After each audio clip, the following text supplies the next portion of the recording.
So it's Wednesday here on the 171st installment of the Louie T Network podcast, and I feel like I should be doing an NBA pod or something with all the news dropping today from the NBA. Coaches getting canned. Kawhi Leonard is done for the postseason. It seems like they're fearing the worst, the ACL tear potentially for Kawhi Leonard, and you're looking around, CP3 potentially has COVID, and it's amazing how many stories broke today in the National Basketball Association.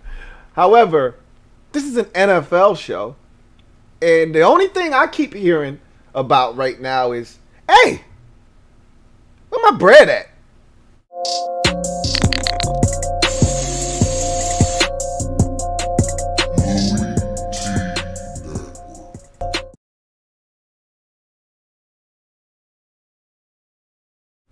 Whoa, what in the hell was that? Thank you for joining me. I'm your man, Louie T, on the 171st installment of the Louie T Network podcast. I'm all over the place today, man. My brain is absolutely fried and scrambled. Had a late night, early wake up today, and shit's just moving, man. Everything's fluid. I got 80 million different things going on, but you know how it is. Don't nobody give a shit about what you got going on and how all these things are interweaving and intermingling with one another. Figure it out, right? So that's exactly what we're going to do today. On the show, we're going to talk about some guys that just want to know where they bread at. You know, they want an upgrade on the contract, and they want to know what is going on with my money, okay? We'll talk about that here in a second. Social media maneuvers. You guys take over the show. You know what it is. Get your questions, comments, concerns, whatever you got to say. Line it up right now. Start getting those things in order. Use the hashtag LouieTLive to have your comment read on the air. This is going to be a fast-paced show. Don't have a ton of time today, as I already mentioned. A lot of shit going on, and I got to figure out how to get everything squeezed into a compacted schedule. So we're going to get in. We're going to get out. So if you've got a comment that you want to have heard on the show and it's pertinent, use the hashtag LouieTLive, and we'll see if we can't knock that out for you at that portion of the show. And later on, for garbage time, we're going to wrap up the show talking about Aaron Rodgers. We got some more, not news, but, you know, some more to talk about in an angle that we haven't addressed. Other people have, and I'm going to bring it up today because I do think it's actually a really good angle with the Aaron Rodgers saga in Green Bay. We'll talk about that to end the show. But in any event, let's get to the proceedings this evening. Let me drop a gem on your melon. Open your mind, let your conscience be free. You're now rolling with your man, Louie T-double-E. Let me open you up, get you thinking a little bit. So today's gem dropping session is essentially, hey, yo, where my bread at? You got a bunch of different players looking to get paid, all of which are members of the secondary, coincidentally enough. 2 corners and a safety staying away from camp right now in these mandatory minis because they want to know where the hell is my bread. Hey, bro, everybody else around here is getting some. Where's mine? So we're going to talk about these 3 individuals. And we start first in New England with Stephon Gilmore. And it feels like every other year, Stephon Gilmore is having an issue with the New England Patriots and his money. Feels like we were having this same conversation like 2 years ago, and they did something to appease him then. It seems like he's been on the trade block for the last 2 years. I think something's going to happen this time around. We know the Patriots do the Patriot way thing where they try to act before it's too late. So they usually are out in front of these things. And Stephon Gilmore isn't a spring chicken. When they signed him, maybe 4 years ago or 5 years ago, I don't remember how long it's been. It probably hasn't been that long. They won the Super Bowl with Stephon Gilmore back in 2018. I'd like to think that he's been there since either 17 or 18. So 17, 18, 19, 20. I think we're going in about year 4 of Stephon Gilmore in New England. And it seems like he's had some issues with his money ever since he's gotten there. Other than the first 2 years or so of that deal that he signed as a free agent to come to New England. After that, it seems like he's wanted more money every year. Don't blame him. He's one of the best, if not the best corner in all of football. And when you kind of take into consideration what he's slated to be paid this year. This man is on the books for $7.5 million of base money this year. Like, that's nothing. The fringes of the starting corners of this league are making more than $7.5 million. So I totally understand why this man is upset about his base salary when he's looking around and guys like Ronald Darby are making about 10 on their base. You look around and other guys, William Jackson just got a deal for right around 12, $13 million, I believe, for his base. And he's saying, look, I'm better than all these dudes. No offense, but let's keep it a buck. I'm better than all these dudes. And right now, word on the street is he's eyeballing the deal that Darius Slay got from the Philadelphia Eagles last offseason. 3 years, $50 million. He's looking in that ballpark, in that price range. Like, look, that's right around where I'm trying to be. Right now, I'm at 7.5. That Darius Slay deal is right, a little south of $17 million. That's right around where I need to be. A nice little 3-year, $51 million, extension here wouldn't hurt nobody. The Patriots are like, hey, it might hurt us. You're not getting any younger. You know how they do. They look at Stephon Gilmore and they're like, hey, you ain't young no more. We ain't giving you no more money. All right, we're just going to trade you. So keep an eye on that situation. It wouldn't shock me if he's moved or dealt before training camp if they can't find a way to get to a number that makes sense for both parties. But the Patriots really, if Bill Belichick is really on his comeback season trail this year, if he's really out to show everybody, F Tom Brady, I'm still the man, I'm the Don Dada, and I'm going to show y'all that last year I didn't have the tools nor the weapons to get shit done. I got all this cap space. I spent a lot of it. We went out, we got all these players, got ourselves a quarterback now, whether it's Cam or it's Mac Jones, we ready now. If he's really trying to show everybody that, he can't do it without Stephon Gilmore.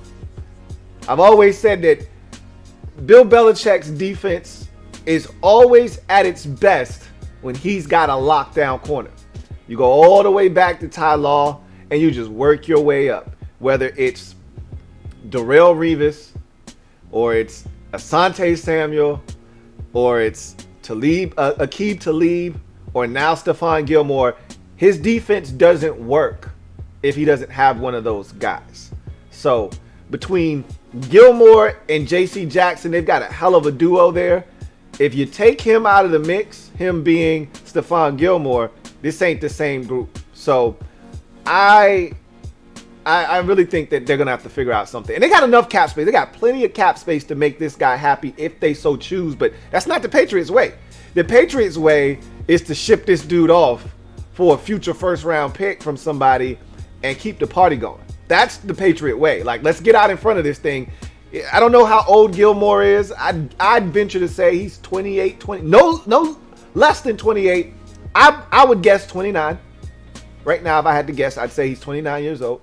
He's been in the league. This is his second contract. I'd venture to say that he's 29. And so the Patriots don't want to pay this guy, I don't think, 3 more years at about a $17 million clip. That's just not how they operate. We'll see. How desperate are they to return to AFC East supremacy? If they're desperate enough, they'll give the man what he's looking for. If they want to play hardball, which they can, because he's under contract and the new CBA pretty much stops players. It's pretty much a poison pill for any non-quarterback. If you're a quarterback and you got the amount of bread that you need to flex your muscles, you can sit out as long as you like. You can do whatever you like. Yeah. But if you are at any other position other than quarterback, your bread ain't that long. Your bread does not extend long enough to be able to flex your muscles and be able to make definitive statements like, hey, I'm sitting out of training camp. Your money ain't that long. So with all these fines that will be accrued and things that they can do to make life hell, I'd like to think, especially if your base is only 7.5 million, you ain't trying to have them eat a meal out of that essentially for missing training camp, which is when you get those $50,000 fines accrued per day. Training camp's about a good 2.5 weeks or so. That shit'll get up there pretty damn quick. You don't want to catch a break. So I don't see him sitting out. So they may try to play hardball like, bro, you ain't really in a position to tell us what we should or shouldn't do. Show up for camp. We're going to see. This is a really interesting dilemma. They need to make this guy happy if they want him playing at tip-top level, at the level that he is capable of playing. They want this guy to be happy. You don't want to disgruntle Stephon Gilmore. He's not going to mess up his bread, though, regardless of what. He could be mad all he wants. If they say, nah, we ain't paying you, you got a contract in front of you, you got $7.5 million coming your way this year. If they decide to do that, he's not going to play poorly because he's looking to get more money. So whatever the case may be, that's interesting. The Patriots have done a really good job of keeping Stephon Gilmore happy. Every time he's come back to the table wanting more, they've usually gave him something to make him feel good about his situation. I think they're going to do something that's still a situation worth keeping an eye on. Xavier Howard, who I view as the biggest playmaking corner in the league, like, you try him at your own peril, okay? Quarterbacks beware. This dude is picking off passes at a high clip. You can try him if you want to, but a lot of times he's one of those corners that you don't get to make a mistake and live to tell about it. You don't get another down to talk about, man, that was a close call. If you make a mistake in the vicinity of Xavier Howard, shit's going the other way. You know, whether he's returning it or the Dolphins offense is taking the field and your defense is going to head onto the field. Either way, you got to be careful around that young fella. And I talked about this with Washington fans when we talked about Terry McLaurin this offseason. And I said, when we were on the prowl for a wide receiver to pair with Terry, I said, make sure you don't overspend. This is the territory. And I said, we're humans. These guys are human beings. We can sit here and talk about this, that, and the third, but at the end of the day, put yourself in the position of a wide receiver that, or in this case, a cornerback. You're bawling your eyeballs out. They gave you an extension, let's say 2 years ago. It's good money. But then they go out in free agency and they show the love to another dude and they come in and they pay him more than they paying you. And you look at his contract and you're like, wait a minute. This guy's not better than me. Why is he making $2 more million than me? And that's the situation the Dolphins find themselves in. And that's what I told Washington fans. Hey, on this free agent wide receiver that we bring in, be careful. That's why I said, don't go out here signing no Kenny Galladay's, no Allen Robinsons. Because when Terry's deal comes up, he's going to look at that guy's contract and say, hey, I've been here. I'm a team captain. This dude is making $16.5 million. I want 17. If he's getting 16.5, don't put yourself in a position like that. And Washington did a great job of not putting themselves in one of those precarious situations. However, the Dolphins didn't do that. They went out, they spent a bunch of money on Byron Jones. He's slated to make $14 million in base money this year. And Xavier Howard is slated to make $12.1 million. And he's looking at Byron Jones and saying, hey, this dude, hey, no disrespect to my guy B, BJ. Hey, I love him to death. He's a teammate. I don't want to speak on that man's money, but I'm better than him. And this dude is making $2 more million than me. Something's wrong with this picture because I'm putting up 5 picks a year. I don't know what he's doing over there, but I'm putting up 5 picks a year. So I need my money. That's why you got to be careful about these deals you signing these free agents to. For years, Washington will go out and sign all these free agents, bring all these guys in from the outside, not take care of the guys in-house. And then you got the guys in-house feeling some type of way because they're looking at these outsiders that just came in here and they're getting more bread than me.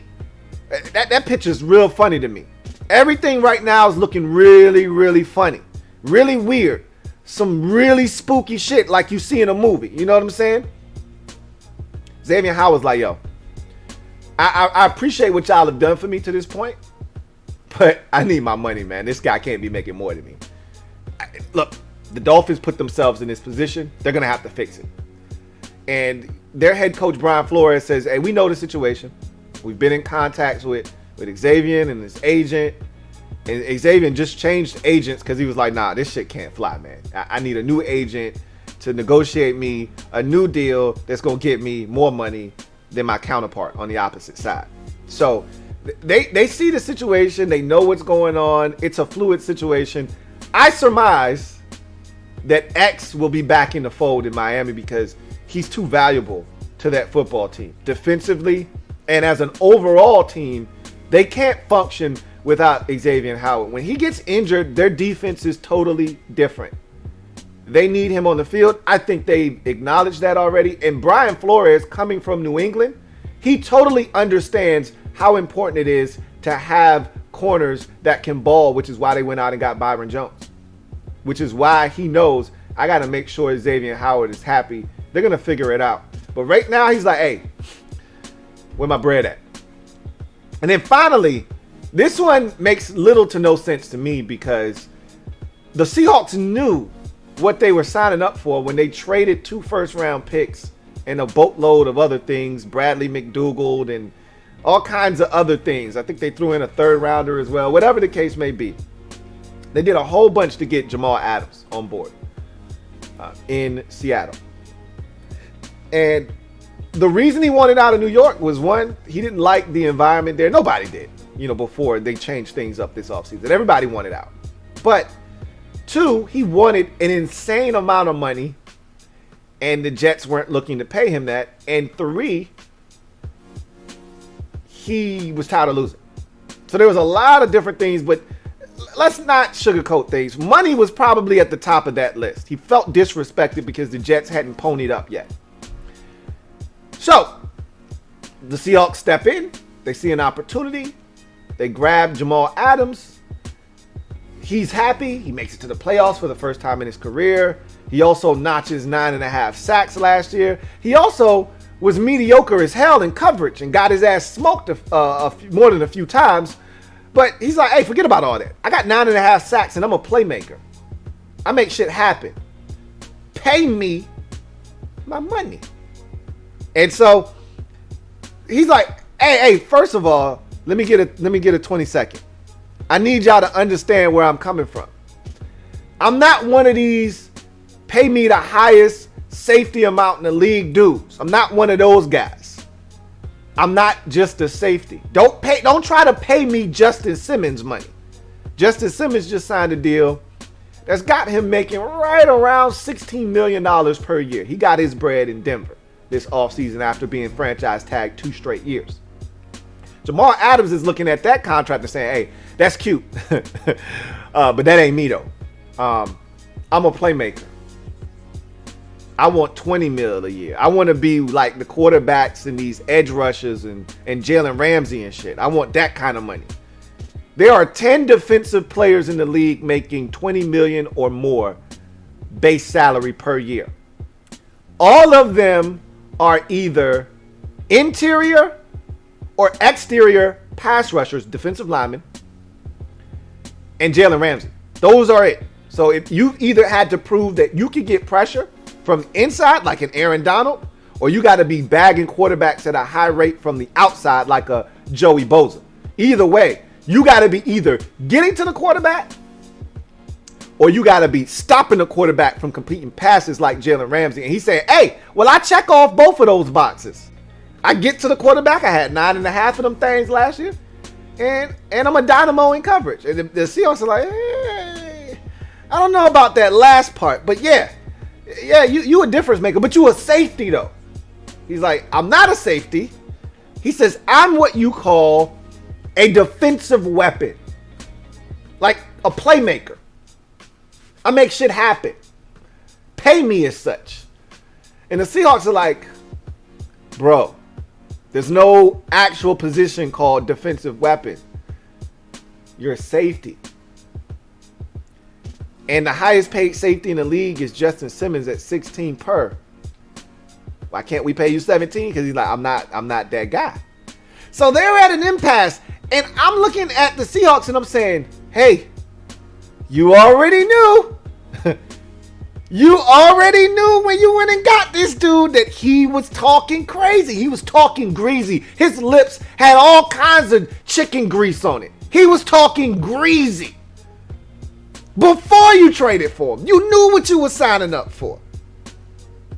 Don't act surprised now when he hits you with these astronomical numbers and you like, wait a minute, wait. Jamal, baby, let's talk about this. He's like, nah, ain't no talking.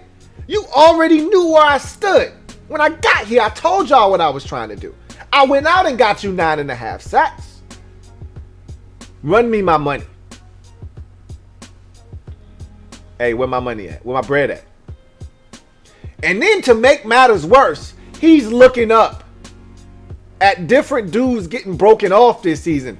Tyler Lockett got him a nice fat contract extension. Hell, even the punter Michael Dixon got him a nice extension. He's like, wait a minute. Everybody else around here is getting broken off. Where's my bread? You told me my shit was in the oven and it would be finished baking in like March. I'm still waiting for my slice. My first slice. They're like, hey, we working on it, man. We had a malfunction with the dough. We back in the kitchen. We cooking up crack. We'll see what we can do. He's like, look, man, I'm not showing up until I got my money. They're at an impasse. This could get really interesting because I can see right now Jamal Adams isn't really one of them dudes that he don't really care. He's like, yo, I want my money, man. I ain't playing with y'all. I want my money. And Seattle, they've already shown the ability to play hardball. Jaron Reed is in Kansas City because he wanted to play hardball and they was like, hey, Jaron, come on, bro. Come on, man. Stop playing with us. We love you, but you treating us like a redheaded stepchild right now. We not for the games, man. We about the shits. If you want to take it there, we can take it. You want out? All right. Here go your walking papers. I think that Jamal Adams isn't going to back down. I don't think the Seahawks are going to back down, but they knew what they were signing up for when they got him. So I think at the end of the day, they're going to break this man off. But I'm like, what the hell is taking so long? You already knew. This was priority number one.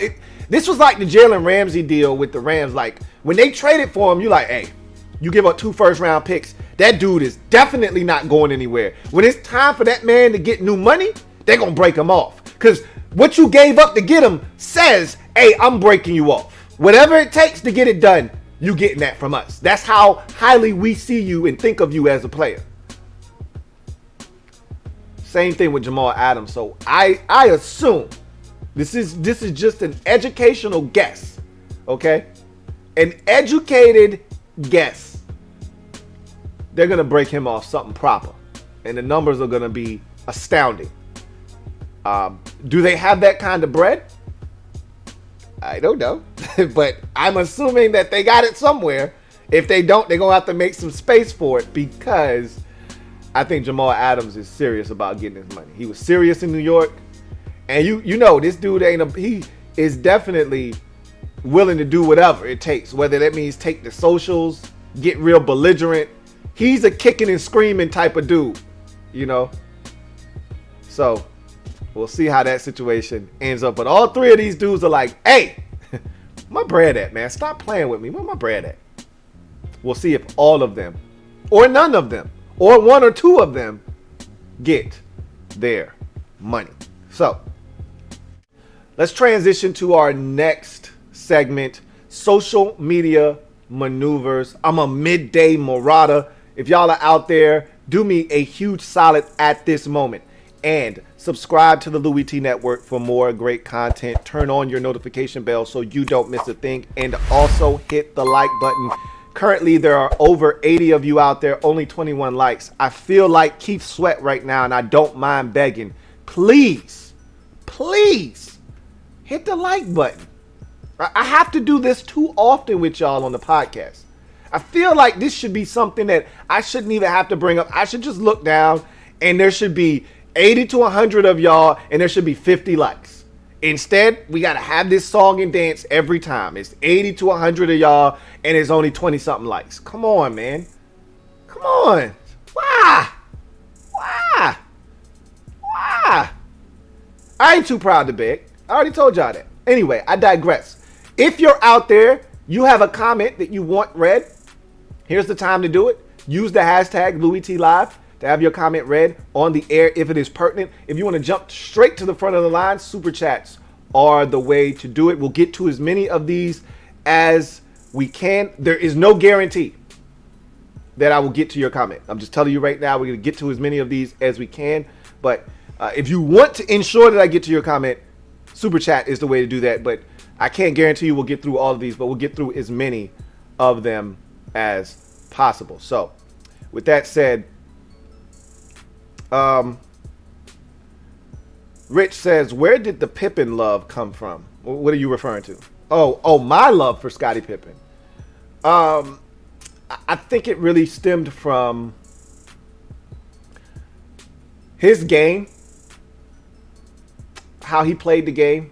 I viewed myself as that kind of player at a very young age. Like, I was a massive Scottie Pippen fan at 5. And I grew, when I was growing up, I was taller than most kids. I had long arms. I wanted to dribble.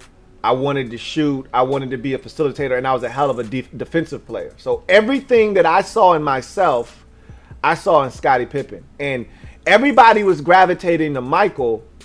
And I was like, hey, this other dude, 33, he's pretty goddamn good. What about him? And so I did that counterculture thing, you know, going against the grain, if you will. I've always been that kind of guy that wants to do something different. Not necessarily want to go outside the box necessarily, but I'm really close to the line. You know what I mean? And so everybody was on 23, which is my favorite number. But I was like, what about this 33 dude? And everything that I envisioned myself being as a basketball player, because basketball was my favorite sport as a little tyke, because that's the sport I fell in love with first. I saw Scottie Pippen. I saw it myself. So that's how I became a massive Scottie Pippen fan. Rich says, told you Brooks was gone, and I'm ecstatic because it's been a great day. You did say he was going to be gone. It took a while. And the only reason he's gone, you thought he was going to be gone because the GM said that he needed to win and win big for him to be back. He didn't win big. If they were going to can him because of lack of success, Shepard would have done it. Tommy Shepard would have done it as soon as the season was over. He didn't do it as soon as the season was over. Terry Stotts was fired essentially as soon as the season was done. The Indiana Pacers coach was fired essentially as soon as the season was done. If you were going to fire him because of the reasons you said, which was he didn't perform well enough, they would have done it already. I really believe that he was trying to come to some kind of agreement with Scott Brooks to bring him back.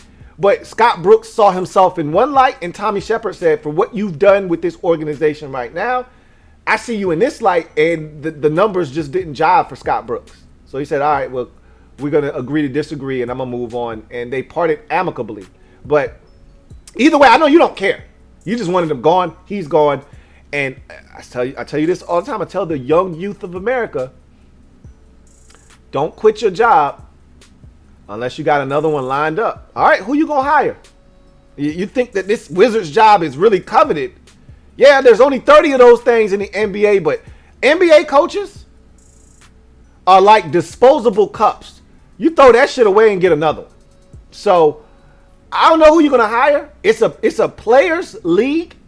So you got to get you a players coach, or else you'll end up like Stan Van Gundy with the Pelicans and be out after 1 year because the players really don't like you. It's a players league. You want Bradley Beal to stay. You want Russell Westbrook to stay. Scott Brooks was probably the guy to make that most likely happen. I think Bradley Beal wants out anyway, to be honest with you. So you're going to have to get a slam dunk hire. And I'm looking at the Wizards job and I'm saying that ain't the most attractive job in the league by far. So we'll see what you end up with. I always talk about this with college coaches in particular. You know, college football, these rabid fan bases. Same thing with college basketball too, to a lesser degree. But you got all these rabid fan bases, and when a coach doesn't perform well in his first or second year, you're ready to get rid of him. And I'm like, hey, y'all need to slow the hell down. You know, like Tennessee, for example, in college football. Like, this ain't 1998, you know. You don't have T. Martin running around like you did back in 95, you know, and you don't have Peyton Manning under center anymore. Nobody's clamoring to take the Tennessee job, okay? You're at the bottom of the SEC East now. Nobody cares about Tennessee as a program. Be careful what you wish for. Then what you ask for, you just might get it. So when you fire somebody, you're like, good luck. Next thing you know, you're hiring some random ass coordinator that nobody's ever heard of because don't nobody want your damn gig. Be careful. I'm not saying, I'm just saying we'll see what happens. Captain Spartan says, I mean, my Steelers won't even be able to catch a break with paying players. As soon as Ben retires next year, we got to pay TJ Watt possibly $30 million a year. Joey Bosa is making like 27 and a half. Hey, that's the going rate for one of these elite things. If you got one of these elite 15-plus sack a year dudes, you got to pony up. And you can either have TJ Watt or you can not have him. You know what time it is. You know what you got to do. So, start making preparations. Don't be like the Raiders did with Khalil Mack. Make preparations. You know what the deal is. Going into the thing, you know what it is. It's a stick up. Put your hands up. Nah, stop that. Put your hands down. You know what time it is. Calvin Krim says, if you were Nagy and your job is on the line, would you roll with Andy Dalton instead of Justin Fields week 1? It's really simple. If Justin Fields shows you everything you need to see to feel comfortable putting him on the field, he's your ticket to keeping your job, not Andy Dalton. Because theoretically, they could do it. This is what people fail to understand. They made the playoffs last year. The Bears made the postseason last year. They've made it 2 out of the last 3 years. Okay? That's what people fail to understand. They could go 11-6 this year, make the playoffs and get bounced in the first round, and he could potentially still lose his job. Now, this is the perception. We don't actually know how close he is to actually being fired in Chicago. We haven't heard from upper management in that regard. We haven't heard from ownership. We are speculating that Chicago GM, Ryan Pace, head coach, Matt Nagy, are on the hot seat. Even though, and it's crazy to say that they're on the hot seat, despite going to the postseason last year and having done that the last 2 out of 3 years. It just feels like with the defense that they've been able to put on the field, they're underachieving greatly on offense, and that's supposed to be Nagy's strength. So the assumption is, oh, he effing up.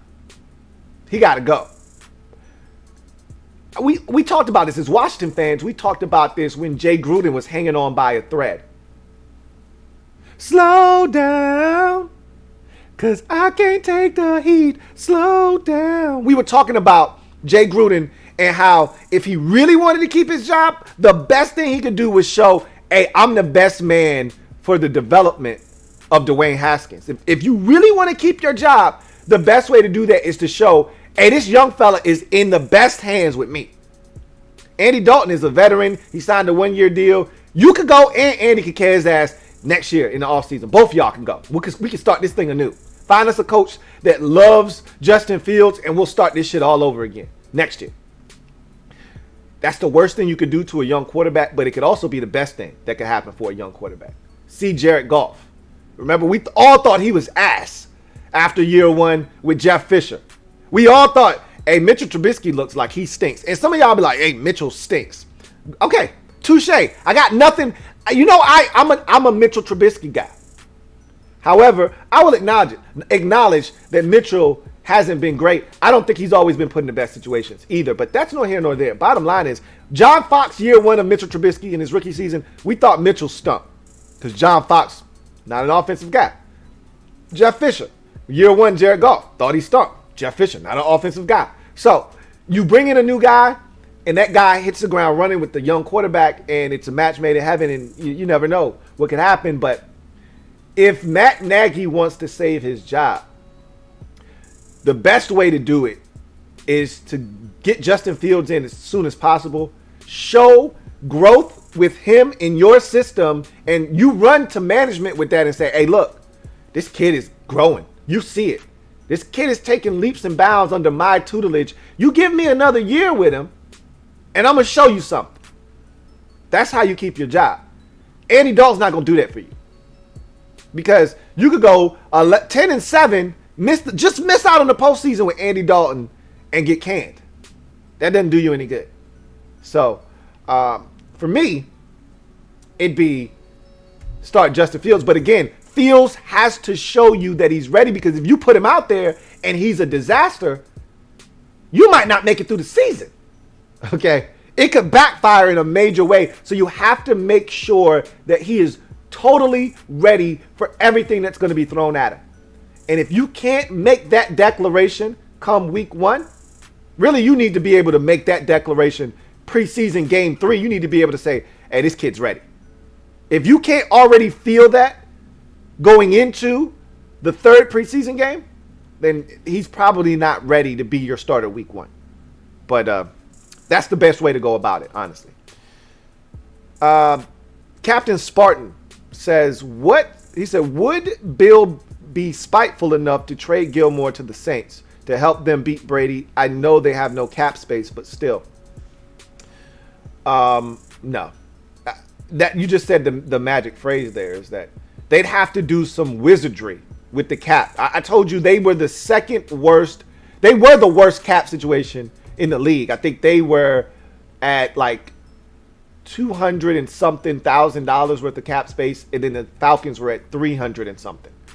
So again, we know that teams are able to make numbers dance, restructure deals, give some upfront money, extend deals out 4 years and be voidable, all of that good stuff, like they did with Taysom Hill. You know, they gave him like a 18-year deal, and all this like $152 million, and like 130 of it is voidable, and like 16 of the years are voidable on the deal, whatever. Some crazy nonsense like that. But the man just told you he wants bread, and he's not looking for a slight upgrade like what the Vikings did with Danielle Hunter. Adding $5.6 million, of upfront money to his $14 million base. He's not looking for that. $5.6 million isn't going to get the shit done. Man's looking for, first of all, long-term stability. I want an extension. I don't want some hush money. Hey, we good for this year? I don't want, hey, we good for this year hush money. I want a 3-year extension. I want some long-term guarantees. He's not getting that in New Orleans. So they got shit they got to worry about. They got to re-sign their own stuff. You can't bring in another dude. You got your rookie contract cornerback ready to get broken off, who's outstanding. So I don't see that happening. Is Bill spiteful enough? Is he petty enough? You damn right he is. But the Saints, they're not in a position to make that happen. Captain also says, Rich Eisen made a take that if you're older than the player, then you shouldn't be wearing their jersey. What are your thoughts? In my opinion, it's a terrible take. I'll gladly wear my Acuna jersey. I don't wear jerseys, period. I'm not a jersey guy. Here's my take on it. I'm not pointing fingers at people, and I don't criticize people for doing this. If you're a jersey guy, rock your jersey. Young, old, whatever the case may be. That's Rich's take, and he's entitled to that take. Here's my take. I don't wear jerseys, period, because I'm not wearing another man's name on my back, period. End of discussion. These athletes are already glorified too much as it is. We put them on these pedestals and make them feel like superheroes. Like they're superhuman. So when they go off and do stupid shit and we get mad about it, you can't be mad because you made them feel like they were invincible. I love when the guys go out here and use their power for good. And there are a lot of guys that do that. More guys do that than guys out here abusing their power. Still, I'm not putting another man's name on my back, period. I did when I was a kid because it was the cool thing to do. As I got older, I'm like, nah. That's not my steez. So that's just me. I'm not going to castrate another man, or I'm not going to criticize somebody else for doing it. But that's just me. I'm not pointing a finger. And I don't think Rich Eisen is either, but that's his take. My take is I'm just not putting another man's name on my back, period. So I have no problems with somebody else wearing a jersey. Do your thing. Do your thing. Anyway, I digress. Got another one here from Captain Spartan. Says, thoughts on whole baseball banning foreign substances, even though in 3 years they'll probably relax the rules and pitchers will go back to using it. I don't really care. Honestly, we've had discussions of doctoring baseballs and juicing balls, and pitchers have been using shit to get extra couple inches on their breaks on curveballs and breaking balls for years. Guys would have Vaseline on their caps. I mean, shit is crazy. It's always been some not dudes. I mean, you'll still see guys wiping their brow and stuff. They probably got a little something up there. If not, sweat, that'll help it break a little bit more too. There's all kinds of tricks to the trade. It is what it is. I don't get caught up in that stuff, man. It is what it is. It's within the culture. I don't really care too much about it. Bob Esther says, who do you think wins the NFC West? The wild card is the San Francisco 49ers. They're the wild card in that division because are they going to return to 2019 form with getting all these guys back from injury? Or, are they still going to be hindered by the quarterback position? Because Trey Lance could come in, but he's young. He could still come in and make some mistakes. Or they could just roll with Jimmy Garoppolo, and he could just be up and down. Who knows? They're the wild card. It's hard to say right now. If I had to pick a team, I'd say the Rams. They've upgraded the quarterback position, and unless something happens, catastrophically on the defensive side of football, I expect them to have a top-notch defense. Now, they did lose the mastermind behind that defense, Brandon Staley, to the Chargers as a head coach. So it'll be interesting. But it seems like Sean McVay seems to do a hell of a job at picking assistant coaches because they seem to be getting jobs left and right. So if they pick the next guy in line, and if he was already on the staff and he's a good dude and he's going to come in and just pick up where Brandon Staley left off, that defense is just too good with Aaron Donald and Jalen Ramsey and company. I just don't know how they're not the favorite in that division with Matthew Stafford now at quarterback. If he's healthy with the weapons that they have on offense and, conceivably the best defense in the NFC potentially, I got to say it's the Rams right now. Captain Spartan says, so last week was most devastating losses. Which the most satisfying, exciting wins for each of your teams? The most exciting win for me as a basketball fan, I'd have to go back to my Bulls days. There was no more satisfying win than Game 7 against Indiana. That was the most nervous I've ever been as a fan of any sport of any of my teams, because the Pacers were really the biggest threat to the dynasty that was the Chicago Bulls of the early and mid 90s. I never felt threatened during the first three-peat. Even though the Suns were a good team, I never felt threatened. Even if we had to go back to Chicago for Game 7, I felt like we were going to win it. Even though Barkley was the MVP that year and he was fully capable of going, as he had done, I want to say in Game 3 against us, I think he went for 40, I want to say he went 45, 15, and 10. He was the MVP for a reason that year. He was spectacular. And that was a good Phoenix Suns team. I felt confident we would go back to Chicago and win in Game 7 if we needed it. Good. I'm glad John Paxson hit the 3 and we didn't have to do that. There were Knicks series in there that were tough, that were rough and rugged. Obviously, the Charles Smith, 5 chances at the end of the game. No! Charles Smith again! No! That was one of my favorite moments. That was a scary series, but all of those pale in comparison to the Pacers. They felt like the Bulls, us, when we were ready, when we dethroned the Pistons. They felt like they were the new kids on the block and they were ready to take over. And it happens in basketball. The torch gets passed. Or at least that's how it used to be when we'd have super teams.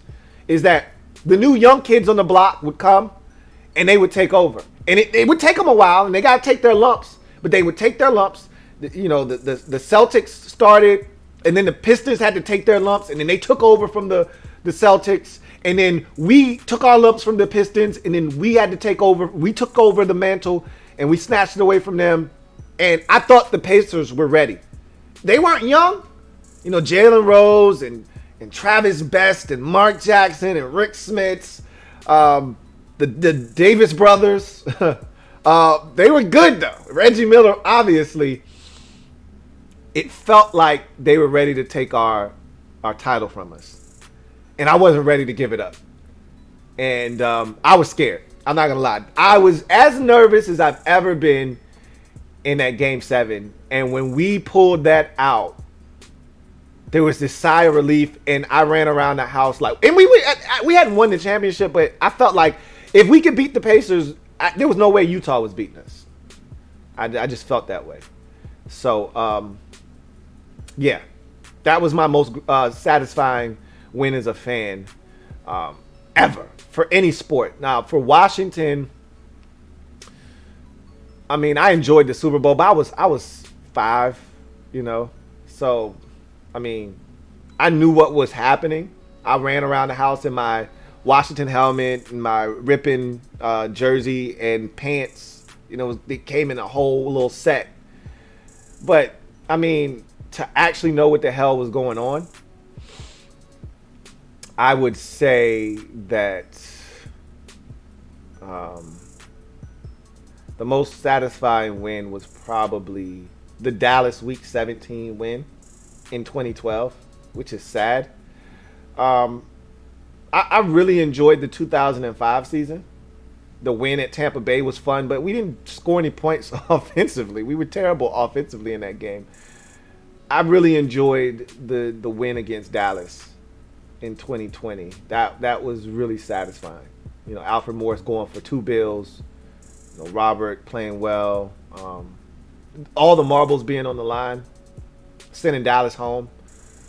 That felt good. There's some other ones in there, but that's sad that's my most gratifying win. I mean, it's probably the Super Bowl, but again, I was a little tight. So if you really want me to be able to explain my emotions and all, it's probably the Dallas 2012 Week 17 matchup. And then in baseball, it's without a doubt the World Series game. What was that? Game 6. I think we won against Cleveland to clinch that thing. Maddox, Smokes, and Glavine hadn't won a chip yet, and I didn't know if they were going to get one. And we had struggled to try and get one all those years, and we had won all these divisions in a row, and it just felt so good for them to finally get one. It really did. So that was when Marquise Grissom catches that last fly ball, and he puts his hands up in the air. That was me. I was excited. So that's how that was. Anyway, I digress. We'll take a couple more. We won't be able to get to all of them today. DMV fan 1978 says, be honest, could we win a chip with Taylor Heineke if he gets the start and stays healthy, or do you think they're favoring Ryan Fitzpatrick solely due to money? Well, they went out and got Ryan Fitzpatrick because they think he's the best quarterback on the roster. It's going to take some time for him to mesh and gel. All of the things that he's going through right now, Heineke's already done that because he was here already. Learning the playbook, Heineke knows it front and back. He's been in this system for 3-4 years already. Fitzpatrick just got here, so he's learning the nuances, and then he's got to get in sync with the players. Well, Heineke had practice time with these guys last year, so he's trying to get up to speed and catch up to where the other quarterbacks are. I mean, Kyle Allen was in this offense last year, and he's been in it multiple years. He played in practice with these guys last year as well, so he's behind the 8 ball. But they brought in Ryan Fitzpatrick because they think he's the best quarterback on the roster. They think he's the best option. Now, if he doesn't perform like it, they may go in a different direction. Could we win a Super Bowl with Taylor Heineke? Nobody knows the answer to that. I don't know the answer to that. We don't know if we can extrapolate what he did in that playoff game against Tampa over the course of 17, possibly 20 games in a season. We don't know. Teams could make adjustments to his game. Remember, there wasn't a ton of tape on him. He started a game, and the Bucs didn't know what to expect. They didn't know how good of an athlete he was or anything. There was no tape on Taylor Heineke. So now that there's a little bit of a book out there, and the more you play, the more teams make adjustments, he may struggle a bit. We don't know. Or he could just really be that good. but we don't know, and we won't find out unless he gets the opportunity. So I can't tell you if we could win a chip with him or not, but I would love to find out. I've said that already, but, you know, I think Ryan Fitzpatrick is going to get the first crack at it, personally. Rich says, I need more on the Madden Trap House story. Who took, why did they take you there, and what did they do there, and what did you use, and what was the score? Just give us more. That'll have to be another story for another day. Rich also says, for coach, I would like guys like Sam Cassell, Kenny Atkinson, and Wes Unseld Jr. That's not a bad list. Not a bad list at all, and very attainable as well. Anyway, Gregory Lightbody says, do you think Washington should be interested in trading for Gilmore? No, they shouldn't. JDSG says, not really relevant to the show, but could you walk us through why you follow the teams you follow? I've actually done that before. You got to go back and check the archives. I want to say it was last week's Wednesday podcast, so episode 169, maybe 168. I think I did that last week on Wednesday's show, so check that out. I think I did, but yeah, I'm pretty sure I did. So check that out. Gregory Lightbody, do you think Washington can have the fastest offense in the league? I don't think it's going to be the fastest, no. Because I don't think we currently have, like, I don't know what Terry runs. I don't think he's a 4-3 guy. I know he's really fast. I think he's a 4-4 guy. I think when it's all said and done, there are other offenses that are just flat out blazing fast. You know, Kansas City, obviously with Tyreek Hill and Mecole Hardman. They're maybe the two fastest receivers in the entire league on the same team. So, you know, I don't think we're faster than them. Obviously, the Raiders have some speed on their team as well. I don't know if they're faster than us necessarily. They got Henry Ruggs. But the Broncos are really fast. KJ Hamler and Jerry Jeudy. I think even Melvin Gordon III is a 4-4 guy himself. They're tight end, Noah Fant and Albert O. They're both sub 4.5 tight ends, I believe. If not sub 4.5, they're in that 4.5 range. I know Albert O is a sub 4.5 guy. Noah Fant is either sub 4.5 or he's like a 4.5-1 or 2, something in that neighborhood. We don't have anything that is remotely close to that at the tight end position. So I would say the Broncos are probably the fastest offense in the league. Anyway, I digress. No, I don't think we're the fastest, but we're going to be one of the more athletically gifted offenses. You know, and there's nothing to scoff at. We'll take a couple more. I think we can get through a few more of these. Asan Moore says, what do you think about the Bears starting Dalton over Fields? Personally, I think it's a bad move. Because why wouldn't you just start the rookie? Can't wait for the live stream at 10. And that live stream that he's referring to at not 10, or it might be 10 o'clock. Well, it's not 10 o'clock his time. 8:30, if you're talking about the one tonight, the card collector series. We're doing another NFL mix and rip. For those of you interested, 8:30p here on the Louie T Network. CCS 2017, 2018, 2019, 2020. We're looking for quarterbacks, strictly quarterbacks. That is it. I was so disappointed. I'll talk about that on the CCS, so I'm not going to waste your time here. You asked about the Bears. We talked about that already, but just to recap, you start Fields if he's ready. Only if he's ready. If he's not ready, if he hasn't shown you the ability to protect himself, set the proper adjustments to the line and protection, if he hasn't shown you the ability to be able to go through his reads, as far as reads and things of that nature are concerned, if you really want to get him on the field, you can really simplify things for him. You can cut the playbook in half and really kind of centralize your focus on what he does well. I never can get on board with a team that says, hey, he doesn't know enough of the playbook. Well, get enough of it. Get a fourth of the playbook. Get enough that he understands and feed that to him.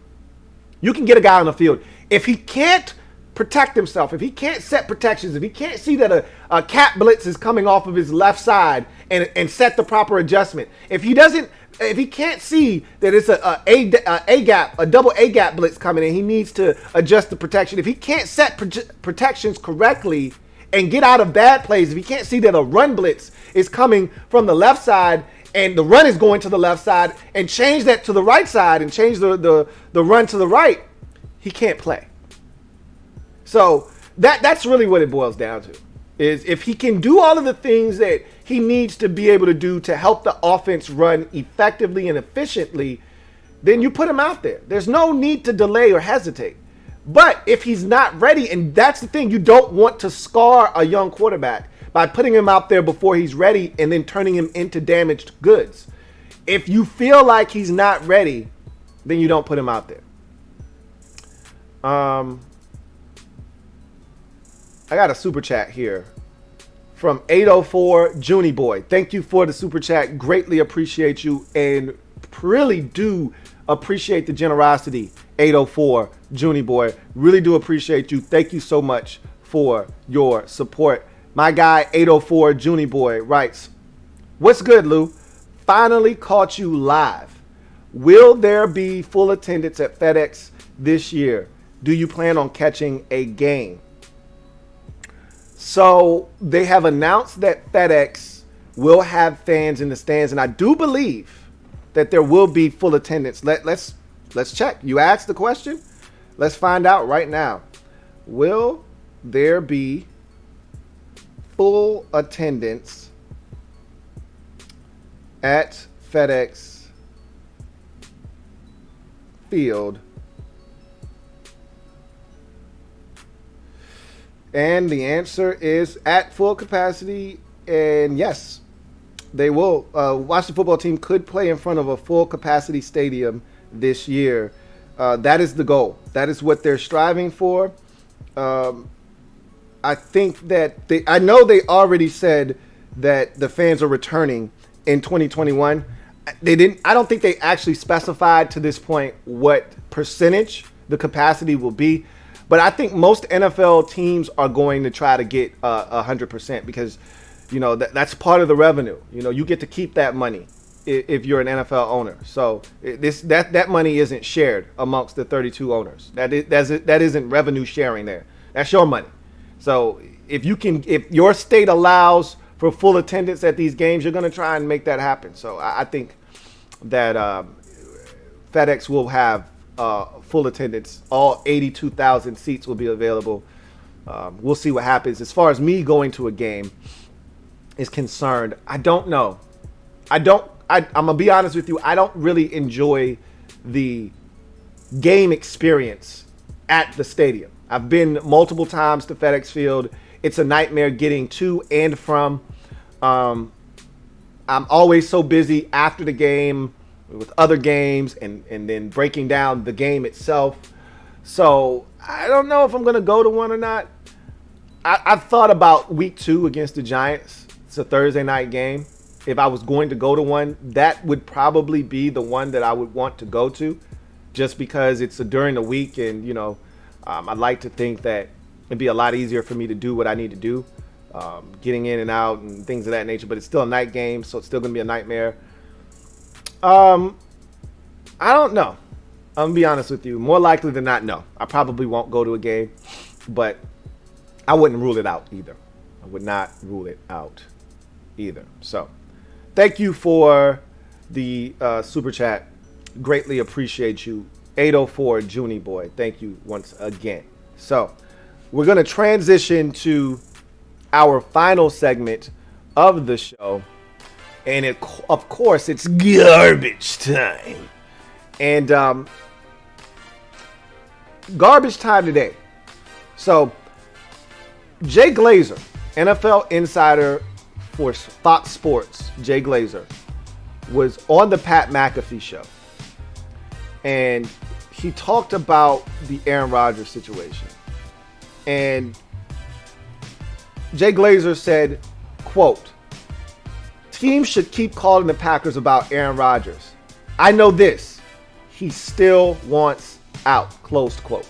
So Right now, the thought process is Rodgers is digging in his heels, and he's preparing for a showdown with the Green Bay Packers. And I still contend that they're not going to move him, that he's going to play for the Packers this year, and that they're going to trade him in the offseason. But there are a lot of people out there, including Jay Glazer, saying, hey, it won't hurt to call. Pick up the phone and call. Even if they keep telling you we're not trading him, hey, keep checking in. Keep making sure you're doing your due diligence, because at some point they may come to the realization that he's not coming back and we need to get something for him. That said, listening to the Pat McAfee show, there was also a segment a while back from Andrew Brandt, who I talked about with this same situation, but I talked about it from this perspective of Jordan Love getting snaps at training camp and him saying that the Packers probably aren't necessarily upset that Aaron Rodgers is away, because it's giving Jordan Love an opportunity to get invaluable snaps as the leader of the team in OTAs. That said, Andrew Brandt was on the Pat McAfee show a while back, and he said that McAfee posed a question to him: do you think that having ownership would have actually made a big difference in how this whole thing has played out to this point? Because remember, the Green Bay Packers are publicly owned. They don't have an owner. It is owned by the fans. And so they have, a bunch of guys that are, in a hierarchy at the top. But, essentially the team president and CEO, Mark Murphy, is in charge of the organization, essentially. But he doesn't own the team. So would having an owner have helped this situation and maybe prevented them from getting to the point where they're at right now? And he said, of course, especially if you have a good owner.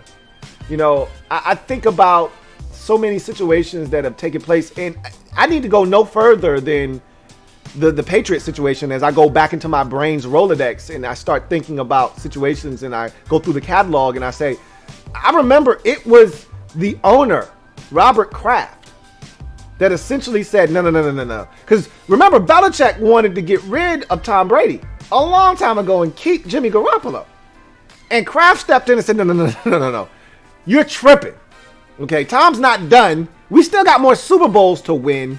We're not getting rid of Tom Brady. As a matter of fact, what you're going to do is you're going to get on the phone, you're going to call Kyle Shanahan, and you're going to trade Jimmy Garoppolo so that Tom knows how serious we are about keeping him here. That's what a good owner does, is steps in and says, hey, enough of the tomfoolery. Cut that shit out. He's a legend, and not only is he a legend, he's still got good ball left, and we can win with him. That's what an owner would have done in Green Bay. Oh, y'all thinking about drafting Jordan Love? Hell no. Aaron Rodgers is still Aaron freaking Rodgers. Case in point, 2020 NFL League MVP. Now, they didn't know that was coming. Obviously, as Rodgers said, I threw a wrench in their plans. They didn't expect me to play at the level that I did in 2020 and win the league MVP, which is why they drafted Jordan Love. However, an owner might have said, nah. We're not done with Aaron Rodgers yet. No. We made the mistake with Favre. We're not doing that with Rodgers. Okay, so you guys, you can draft. What you can do is draft him a receiver instead of trading up to draft a quarterback to replace him. You can give him something to help him, like a receiver in the first round. So I thought that was interesting. That's an angle we haven't taken, is that maybe if they had an owner, we wouldn't have got here. But here's another angle. So I was reading the article on Fansided. And of course, an anonymous ex-GM, because you gotta keep yourself anonymous if you want to continue to work in the league. Can't come out and be just lambasting players and guys around the league. You won't be able to find work if you do that. So an anonymous ex-GM said of Aaron Rodgers, and I'm going to quote this thing because we've heard this before. This isn't the first time we've heard this, but it doesn't make it any less interesting. So this ex-GM says, according to Matt Lombardo of Fansided, which is the article I read it in. The ex-NFL GM said, and this is of Aaron Rodgers, the guy's selfish. Teammates don't like him. Coaches don't like him. It's all about Aaron. They all deal with him because he's a superstar. He helps guys make money and put food on the table for their kids, and people respect him for that. Ouch. We've heard this before. Not Donald Driver. Greg Jennings has been very vocal that Aaron Rodgers is not a great teammate. He's not a great leader. We've heard this from players in the past about Rodgers. We know he's a complicated guy. As a matter of fact, team president and CEO Mark Murphy said, and I quote, Rodgers is a quote unquote complicated fella. Close quote. We know he's different. He's eccentric. We know that. Okay? We know that he's got a rift with his family, that he doesn't get along with his mom and dad and his brother. He's a complicated dude, as Mark Murphy said. He's a complicated fella. He's to blame for some of this too. Don't get it twisted like the Packers did all of this. Okay? There's blame to go around for everyone involved in this situation. And I want to make that abundantly clear. That said, the Packers could have gone about this situation differently. They could have massaged this situation a lot better, and we could have been at a much less contentious point right now. But Aaron Rodgers is the type of guy that once he is disrespected, I know you guys saw the t-shirt he was wearing the other day.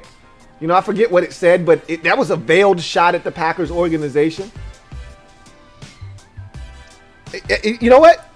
It might, I'm going to find it because I'm interested now. It might have been something like complicated or something, or complex or something. Let me go find out what that t-shirt said, because I'm guaranteeing you it was a shot at the Packers. That t-shirt that he was wearing, that he had on. Let's see if I can track it down and find out. Let's see. I can't find it there. Let's see if I can find it here. Aaron Rodgers shirt at golf promo. See if it pops up. I'm offended t-shirt. So that's a shot at the Packers organization. Remember, he said on SportsCenter on the final episode with Kenny Mayne that he felt offended. He said that there's a certain way that you treat people, and they seem to have lost sight of that. So there's this friction here that it feels like, I still feel like there's a middle ground that can be met. Even if all parties aren't seeing eye to eye, I still think there's a middle ground here to be met. But I can also tell you that he's not happy. And I think he is unhappy enough to put his foot down and say, I'm not playing for the Packers ever again. It could happen. And in that same fan-sided article that I read, they gave 4 different scenarios. And I think we'll address that another time. I think that's what I'll do, is address that in a separate episode. But they gave 4 different scenarios of how this Aaron Rodgers saga could ultimately play itself out. And I want to pose that question to you guys. And I want you guys to tell me what you think is the most likely outcome. So we'll do that on another show. But I digress. I find that interesting that Jay Glazer, who is as plugged in as anybody in the league, said, hey, don't stop ringing their line. Don't stop hitting the Packers line. Even though they may be telling everybody publicly, we're not trading Aaron. We love him. We want him back. Privately, they may be panicking. Or they may not be panicking. They may be saying, hey, this Jordan Love fella, this kid here in camp, in OTAs, looks pretty goddamn good. We think we might have the heir apparent, and we may be able to transition away without this massive drop-off. As in that same story that I read, that anonymous GM said, right now, Brian Gutekunst, his entire NFL legacy is on the line. If this Aaron Rodgers situation blows up in his face, he's fired and he's done, and he's never getting another GM job again. But if he trades Rodgers, Jordan Love turns out to be the next Aaron Rodgers. Remember that everybody thought that the Packers were making this monumental mistake when they traded Brett Favre because he decided he wanted to retire and he didn't want to retire and he wanted to retire and he didn't want to retire. And if I said, look, Brett, we already gave the job to Aaron, man. You got to go. And Aaron Rodgers turned out to be the next best thing, even better than Brett Favre. If they do that again with Jordan Love, Brian Gutekunst is then viewed as a saint, as a god, essentially, as a savior. So his legacy is on the line. So as a wise man once told me, you better not F this up. For lack of a better term, you better not F this up. So with that said, I find that situation interesting, and we're going to continue to talk about it. It's the biggest story left in the offseason right now. What will Aaron Rodgers ultimately do? Could really impact the NFL in a massive way because right now the Packers, if he plays for them, they're still one of the favorites in the NFC to make it to the Super Bowl. If he doesn't, the Packers' odds go way down, and whatever team he then goes to, their odds go way up. So, it's a crazy situation, but I digress. That's going to do it for me, your man, Louie T, here on the 171st installment of the Louie T Network podcast. I can't thank you guys enough for your participation.